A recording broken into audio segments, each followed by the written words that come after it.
E aí, pessoal, hoje o vídeo vai ser assim, eu tô me arrumando pra ir trabalhar, então enquanto eu vou me arrumando, eu vou falando com vocês. E, gente, é difícil, tá? Eu não sabia que era tão difícil assim. Nossa, basicamente, eu quero falar com vocês, eu vou iniciar jogando uma profecia, mas não é minha, é uma profecia dada ao profeta Zacarias, aonde o Senhor mostra para ele sobre o dia de restauração, né, o dia do Senhor. E só esse pedacinho assim, só um negócio bem rápido. Cara, o dia do Senhor é um dia de restauração. Quando nós encontramos com Cristo, a restauração. E isso serve tanto para você que está na igreja há muitos anos, quanto para você que não está na igreja. Quando nós temos um encontro com o Senhor, apesar de todo o entendimento que nós temos dele, algo muda e o Senhor nos restaura e o Senhor nos traz luz. Paulo, no caminho para Damasco, ele tem aquela visão, né? Ele é rodeado por uma luz e daí ele fica cego e o Senhor direciona ele até a cidade de Damasco, pede para ele poder esperar. E daí era como se escamas caíssem de seus olhos e a luz que tinha cegado ele, agora ele consegue ver e ele consegue ver com clareza e ele é restaurado. Não só sua visão é restaurada, mas ele foi restaurado a partir daquele momento em que ele teve uma visão do resplendor de toda a glória do Senhor. E ele entendeu e o seu coração se converteu ao Senhor de uma forma muito genuína e muito radical. E eu quero falar com vocês sobre isso, porque quando nós encontramos com o Senhor, é impossível que a gente permaneça da mesma forma, é impossível que o nosso espírito não comece a se incomodar, é impossível não ter sede. E em Zacarias, a profecia que eu ia falar em Zacarias, o Senhor ele revela ali para ele que nos últimos dias uma fonte de água jorraria sobre a descendência de Davi. Basicamente, essa fonte de água que jorraria com ações de graça, gratidão. E um pouco mais para frente o Senhor vai falar que essa fonte ela jorraria, a água jorraria para que trouxesse arrependimento e purificação dos pecados. Em um outro livro da Bíblia, agora eu não vou lembrar, em um outro livro da Bíblia vai dizer que o Senhor ele está perguntando ali para o povo está naquele pecado atrás de pecado, pecado atrás de pecado, e daí o Senhor pergunta para o povo: vocês não levam a sério a mudança de rumo da vida de vocês? E essa pergunta, ela serve pra gente. Se você já encontrou Cristo, se você já está na igreja, por que não levar a sério a mudança de rumo, a mudança de vida que o Senhor te proporcionou? Por quê? Cara, é impossível você permanecer na presença do Senhor, você entrar na presença do Senhor e você não ser transformado. O Senhor, ele traz a luz. E eu não tô falando só sobre, eu sei quem é Deus e eu acredito em Deus. Eu tô falando com você sobre você se relacionar com Ele. O centro do Evangelho é o relacionamento com Cristo. É um convite de um Deus que tem uma missão e Ele convida a gente para que a gente ande junto com Ele, para que a gente se relacione com Ele. A gente já falou sobre isso outras vezes, mas porque o centro do Evangelho é o relacionamento com Deus. Se você não se relaciona com esse Deus, não tem como você desejar pelo mesmo que o coração dele tem desejado. Não vai haver transformação, o nosso eu vai continuar prevalecendo, porque a gente quer dar serviço, mas a gente não quer dar o nosso coração, entendeu? A gente quer mostrar para Deus e tentar convencer Ele, a gente quer tentar conquistar o amor do Senhor através das nossas obras. Ou a gente só faz porque a gente quer a aprovação de quem está em volta. E esses dias eu tenho me perguntado algumas coisas e é bom a gente se questionar. É muito bom a gente se questionar e convidar o Espírito Santo para isso. Porque quando a gente também começa a se questionar demais, E nós não temos as respostas elas não estão em nós somos seres limitados. As respostas estão no Pai, no Senhor. Então, quando a gente começa a se perguntar, se questionar, convida o Espírito Santo para que Ele conduza esse questionamento, para que Ele traga as respostas. E eu tenho me questionado em relação a qual a motivação, qual a sua motivação. Cara, eu sei qual a minha, mas é bom trazer à mente o que traz esperança. E eu fico questionando, eu fico me perguntando, Senhor, o que vai sobrar no final? Se as igrejas forem derrubadas, se as Bíblias forem levadas, se eu não tiver mais quem me ver te adorando, o que vai restar? Será que vai restar uma adoração pura, uma adoração verdadeira? Será que vai restar aquela admiração pelo Senhor, aquele desejo pelo Senhor? Será que eu vou conseguir manter isso? E basicamente, cara, é isso. Não é o seu serviço em si. O que nós fazemos é muito bom, ajuda, fortalece, mantém a obra do Senhor. As obras, elas são necessárias, mas sem a fé, cara, por que você permanece? Por que você continua? Por que você continua dizendo que acredita em Deus? Por que você continua buscando a Deus? É porque você quer conhecer Ele e esse desejo precisa estar nos nossos corações. E eu toco nesse assunto todo vídeo porque, cara, o que eu mais vejo, e eu já fui assim, são pessoas que estão na igreja há tanto tempo, mas tanto tempo, e ainda assim não conhecem o coração de Deus. Ainda assim estão presas nas obras e não conseguem ver o Senhor. Da mesma forma, eu conheço pessoas que estão fora da igreja, que acham que para chegarem até Deus, para se aproximarem de Deus, elas precisam merecer o amor do Senhor. E o amor do Senhor não é algo que a gente merece. É impossível, não tem como a gente merecer. Nós somos tão miseráveis e nós não temos nada a dar a Ele que Ele já não tem. Tudo que nós temos, tudo que nós vemos é dele, tudo pertence a Ele. Então nós não temos nada a dar a Ele que já não seja dele. O amor de Deus, Ele é algo que o Senhor escolheu nos dar, saca? O Senhor, Ele decidiu dar esse amor pra gente. Nós não merecíamos. A situação em que a gente estava era bem ruim, muito ruim. E o Senhor, Ele olha e fala, cara, eles não vão ter como pagar essa dívida nunca. Mas tudo bem, eu vou prover o cordeiro e vou dar o meu amor a eles. E é isso. Ele olha e fala, eu quero amar, eu vou amar esse povo, eu vou amar essa gente. E por mais que eles não consigam me pagar por esse amor, eu vou continuar amando. Tanto que o Senhor perdoa o povo. Tanto que hoje o véu já se rasgou, nós temos acesso ao Pai. Olhando bem a situação, nós somos praticamente mendigos que receberam pão e que agora andam atrás de quem deu pão, se relacionam com quem deu pão. E deve ser assim, sabe? Não pelo pão, mas pela generosidade, pelo coração do Senhor. Algo que me incomoda muito, sabe? É ver como que as histórias se repetem. Nós lemos a Bíblia, nós conhecemos as Escrituras, nós sabemos, porque o nosso Espírito testifica em nós sabemos o que é errado e o que é certo. E ainda assim a gente escolhe o mal que está diante de nós.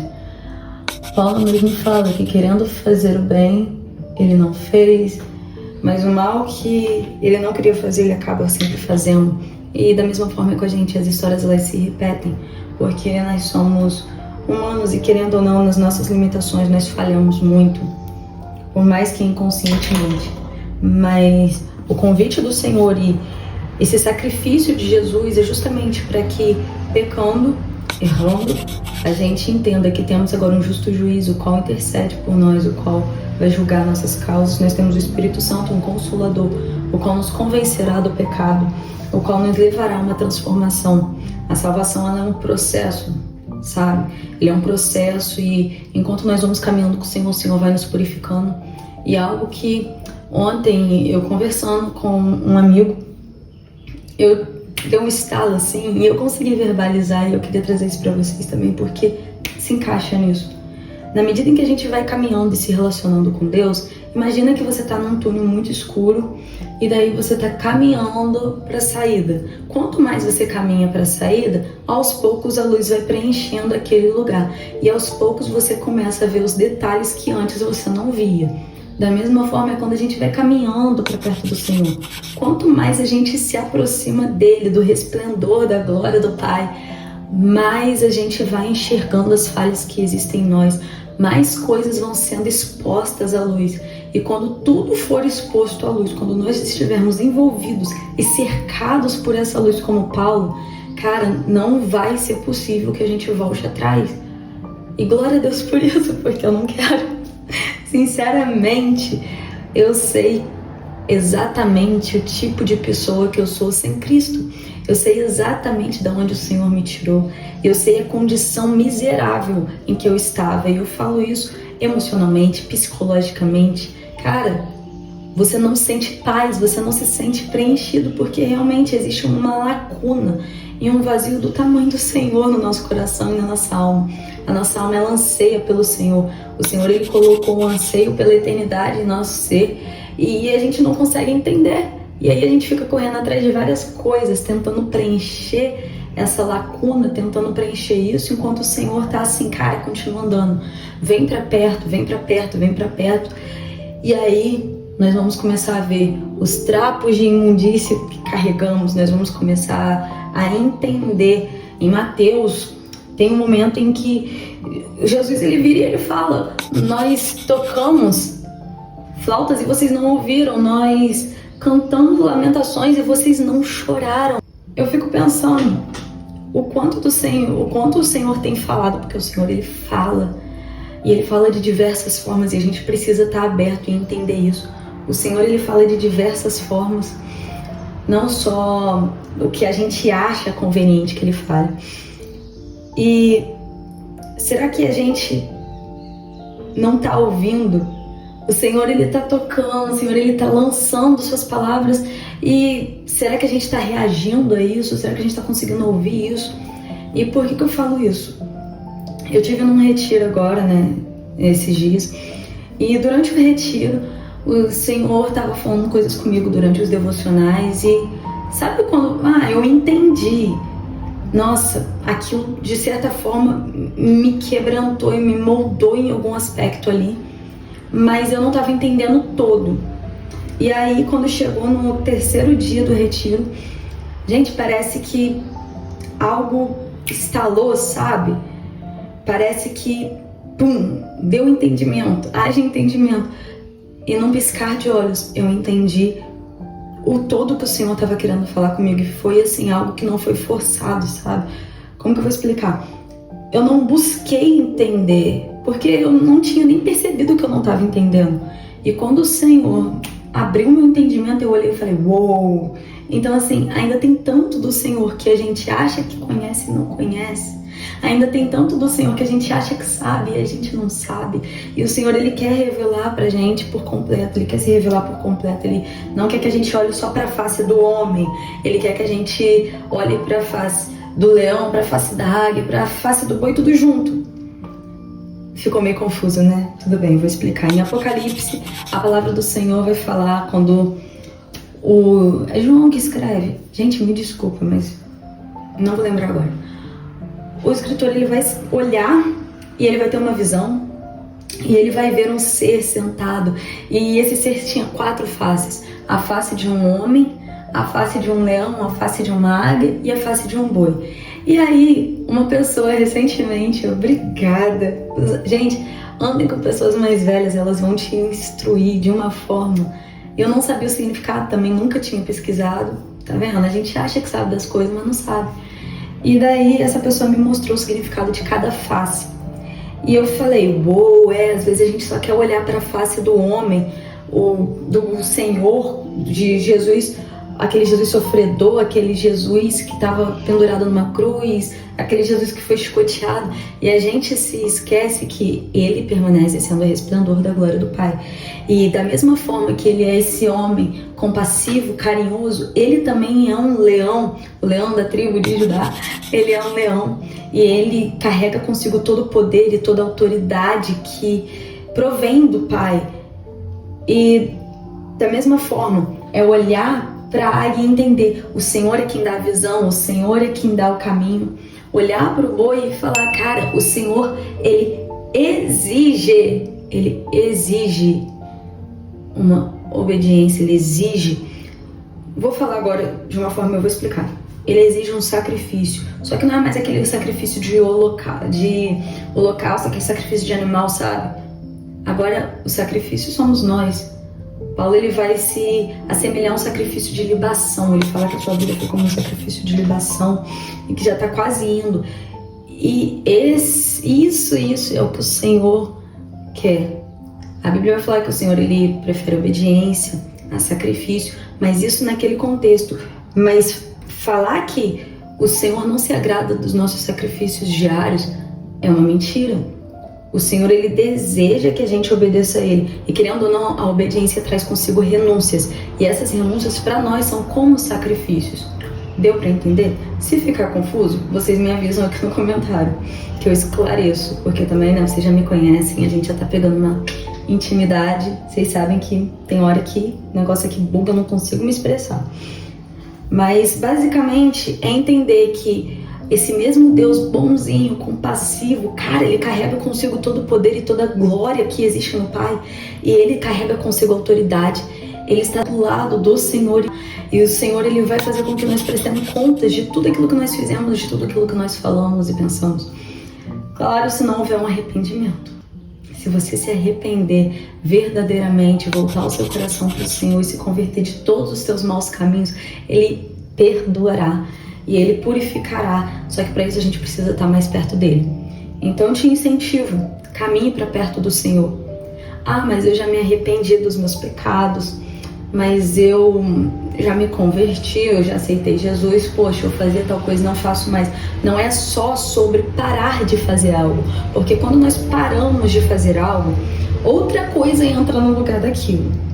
Por exemplo, eu vou parar de beber refrigerante, só que para poder amenizar a dor da perda, a gente vai começar a tomar suco, muito suco, entendeu? Nosso coração, gente, é como se nele tivesse um troninho, e daí, vez ou outra, a gente decide colocar alguma coisa ali para poder reinar sobre o nosso coração. E quando a gente bota essa coisinha sentada ali no trono, aquilo começa a guiar toda a nossa vida, a nossa visão, tudo que a gente vai fazer começa a ser guiado por quem está no troninho. E muitas das vezes nós escolhemos colocar tantas coisas ao invés de Jesus no trono. A gente coloca trabalho, coloca casa, a gente coloca amigos, a gente coloca um monte de coisa.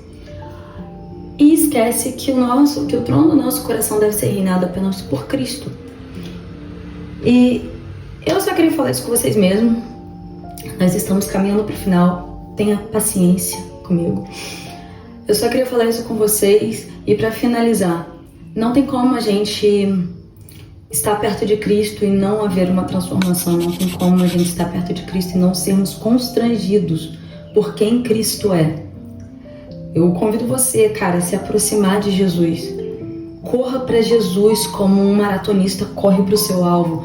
Corra para Jesus com a mesma intensidade que você correria para conquistar tantas outras coisas. Anseie pelo Senhor. Ah, mas eu não sei fazer isso, eu tô tentando, mas eu não me animo. Cara, peça ao Espírito Santo, é para isso que ele está aqui, para nos consolar, para nos fortalecer e para nos ajudar na nossa caminhada diária. Ande com o Espírito Santo, convide o Espírito Santo para repousar sobre você, para habitar dentro de você e gerar essa transformação. E eu tenho certeza que o Senhor vai começar a te direcionar nas coisas que existem em você, mas Ele não quer mais, porque Ele vai começar a expor. Ele vai, conforme a gente vai se aproximando, o Senhor vai expondo o que não está agradando Ele, coisas que nem são pecado, mas que o Senhor talvez vai pedir de você. E eu te oriento, eu te aconselho, seja obediente e entrega. Por mais bobo que seja, se o Senhor falar, tira esse brinco, tira essa pulseira, sei lá, para de usar tal roupa, cara, obedece. O Senhor tem coisas grandes e maravilhosas reservadas para todos aqueles que o amam e para todos aqueles que se põem nesse lugar de obediência. O Senhor, ele não... Cara, é muito diferente de nós, sabe? O coração do Senhor é muito diferente do nosso. E o Senhor, ele vai sim olhar e ele vai se alegrar com esses pequenos gestos de obediência seu, por mais pequeno que isso pareça aos nossos olhos. O Senhor, ele se agrada de um coração obediente, de um coração ensinável. E o Senhor, ele vai nos moldar e vai nos levar a um lugar de contentamento. Por mais que agora você não entenda, o Senhor, ele vai nos levar a um lugar de contentamento e alegria. Uma satisfação plena nele, onde se tiver o que comer, nós estaremos felizes. E se não tiver o que comer, nós continuaremos felizes. Porque o que importa é que temos ele e a confiança de que ele proverá tudo que for necessário para a nossa caminhada. O Senhor proverá tudo que for necessário para que a gente viva e tenha uma vida, uma paz e uma vida em abundância. O Senhor vai prover quando nós estivermos plenamente satisfeitos nele, porque aí ele vai saber, cara, eu posso dar o que for necessário, o que for. Eu posso fazer o que for na vida dessa pessoa, eu posso gerar coisas lindas nessa pessoa. Ela nunca vai pegar o fruto e botar no trono, no meu lugar. Eu vou permanecer no trono do coração dela, independente do que eu faça. Se eu tirar ou se eu der, ela permanece fiel a mim, obediente a mim. E é isso que, no geral, o Evangelho vai tratando. O Evangelho vai falando sobre pessoas imperfeitas que foram encontradas por essa luz, que se aproximaram dessa luz, desse resplendor e foram completamente transformadas, e elas desgastaram as suas vidas ao Senhor. E para finalizar, deixa eu ver aqui se tá rodando vídeo. Só para finalizar, eu queria falar algo para vocês também que lembrei aqui agora. Não carregue Sodoma, não carregue Gomorra no coração de vocês. Não façam isso. Se o Senhor já deu para vocês a oportunidade de se retirarem de certos lugares, se o Senhor já deu para vocês a oportunidade de serem mudados em alguma área, cara, não continue carregando hábitos que não deveriam estar mais com você. O Senhor, ele tem algo novo. Quando ele disse haja luz em você, quando ele disse haja vida em você, ele estava realmente te chamando para a vida. Então largue as correntes do pecado, largue tudo aquilo que não convém mais, não condiz mais com a vida a qual o Senhor está te conduzindo para viver. Não carregue Sodoma no teu coração, porque quando o Senhor resolver se levantar do trono e destruir Sodoma, você vai ser consumido junto. Então, para que a ira do Senhor não caia sobre você, para que você continue experimentando da compaixão de Cristo, do amor de Cristo, cara, não carregue Sodoma. Não tenha uma mente dividida. A Bíblia vai falar que quem tem a mente dividida é inconstante. Você nunca vai conseguir se aproximar do Senhor se sua mente estiver dividida entre adorar a Ele e adorar outros deuses. E esses deuses que eu falo são coisas, pessoas, sonhos, tudo isso. Tudo que ocupa o lugar do Senhor, cara, se torna no final de tudo ídolo. E o Senhor, ele não quer isso para você, porque no final de tudo nós nos tornamos semelhantes a quem nós adoramos. Isso não sou eu, isso é a Bíblia que fala que o povo se tornou tão vazio quanto os deuses de madeira que eles construíram. E nós fomos chamados para sermos semelhantes a Cristo. Então abandone Gomorra, abandone Sodoma, não carregue com você e não entre também nesses lugares. Viva aquilo que o Senhor tem para você, Ele tem uma vida nova para você. E basicamente, gente, era isso, é um convite para que a gente se aproxime dessa luz e para que a gente permita que o Senhor exponha tudo aquilo que precisa ser exposto para nós mesmos, porque existem coisas em nós que nem nós percebemos que estão nos atrapalhando, nos impedindo de ter um relacionamento genuíno e puro com o Senhor. Se você não conhece o Senhor ainda, eita glória, mas por algum motivo você tá aqui vendo esse vídeo, eu te convido a você fica mais vezes, assiste mais alguns, manda mensagem, bora papear. O Senhor, ele quer transformar, e isso não é papinho de coach, tá? O Senhor, ele quer transformar o seu coração, o Senhor quer curar a sua alma e te trazer paz em meio a esse caos que acaba se tornando muitas das vezes a nossa mente e o nosso coração. E lembrem-se, se você já serve ao Senhor, se você já conhece, já experimentou um pouquinho assim da glória do Senhor.